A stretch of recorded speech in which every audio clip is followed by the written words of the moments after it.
नाज़रीन, अस्सलामु अलैकुम वरहमतुल्लाहि वबरकातुह। अल्लाह की राह से उम्मीद है आप बखैर व आफियत होंगे। हमारे यूट्यूब चैनल अल खादिम पर आपका इस्तकबाल है।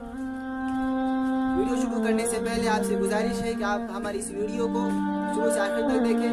पसंद आने की सूरत में लाइक, सब्सक्राइब और अपने साथियों में शेयर करें। तो आज की हमारी तकरीर का उन्वान है क्रिकेट से लोगों की चाहत। तो सबसे पहले मैं आपको ये बात बतला दूं कि इस खेल की इब्तिदा कहाँ पर हुई। इंग्लिस्तान को इस खेल का मूजिब माना जाता है और सबसे पहला इंटरनेशनल मैच जो खेला गया है वो उसका एजाज भी इंग्लिस्तान ही को हासिल है।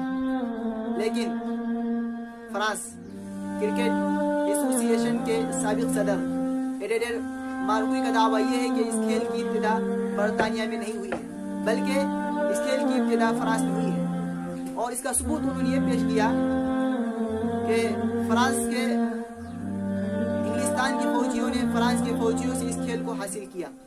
खैर, बात जो भी हो, हमें बतलाना ये है कि क्रिकेट क्या हिंदुस्तान का खेल है या हिंदुस्तान का नहीं है। तो अंग्रेज के जब नापाक कदम हिंदुस्तान में पड़े तो उस अंग्रेज ने हिंदुस्तान के अंदर इस खेल को लिया है, तो पता ही चला कि ये खेल हिंदुस्तान का नहीं है। लेकिन उस वक्त उसने अनथक कोशिश की कि इस खेल को मैं किसी भी तरह से लोगों तक पहुंचाऊं, लेकिन लोगों ने इस खेल को पसंद न किया। क्यों? उसकी वजह क्या थी? उसकी वजह यह थी कि इस क्रिकेट के अंदर लोगों का वक्त बहुत ही ज्यादा सर्फ हो रहा था, लेकिन फायदा बिल्कुल हासिल नहीं हो रहा था, जिसकी बिना पर लोग इस खेल को बिल्कुल नहीं चाहते थे और न इससे वाबस्ता होने के वो करीब हो गए।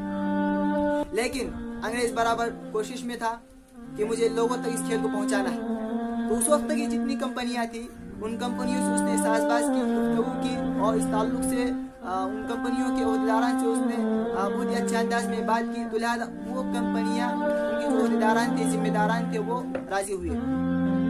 और कंपनियों का इसमें फायदा क्या था? कंपनियों का इसमें फायदा यह था कि इस क्रिकेट के अंदर वक्त बहुत ज्यादा लग रहा था और जिसकी बिना पर उनकी कंपनियों के एड के लिए अच्छा मौका था। लिहाजा उन कंपनियों के अहदेदारान ने बेदरेक इस खेल को फरोग देने के अंदर अपना पैसा बहाया और खर्च किया।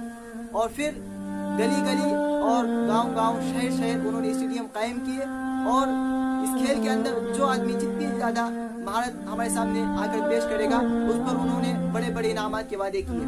लिहाजा लोगों की फिर चाहत बढ़ने लगी और लोगों का रुझान इस खेल की तरफ ज्यादा हो गया और मैदान भी इसी खेल की तरफ लोगों का बहुत बढ़ गया। और आज हालत यह है कि छोटा बड़ा, जवान बूढ़ा सब इस खेल को बहुत ही अच्छी तरह से जानते हैं, पहचानते हैं और इस खेल से वाबस्तगी रखते हैं और सबका पसंदीदा खेल क्रिकेट बन चुका है। इसी वजह से मौलाना हकीम मोहम्मद इदरीस हिब्बान रहीमी ने जो सनसनी तौर पर रिपोर्ट पेश की है वो ये है कि साल भर क्रिकेट पर 80 अरब डॉलर खर्च किए जाते हैं और चैनल वगैरह पर एक साल में 12 लाख घंटे इस खेल को दिखाया जाता है। एक वर्ल्ड कप मैच के मौके पर इतनी आमदनी खर्च की जाती है कि अगर वो आमदनी पूरी दुनिया के मरीजों पर खर्च की जाए तो तमाम मरीजों को डॉक्टर, नर्स और दवाई मुफ्त मिल सकती है। एक वर्ल्ड कप मैच के मौके पर इतनी बिजली खर्च की जाती है कि पूरी दुनिया का सबसे बड़ा मुल्क आबादी के एतबार से चाइना की 6 माह की जरूरत पूरी हो सकती है। एक वर्ल्ड कप मैच के मौके पर इतनी शराब पी जाती है कि बरतानिया साल भर इतनी शराब नहीं पीता।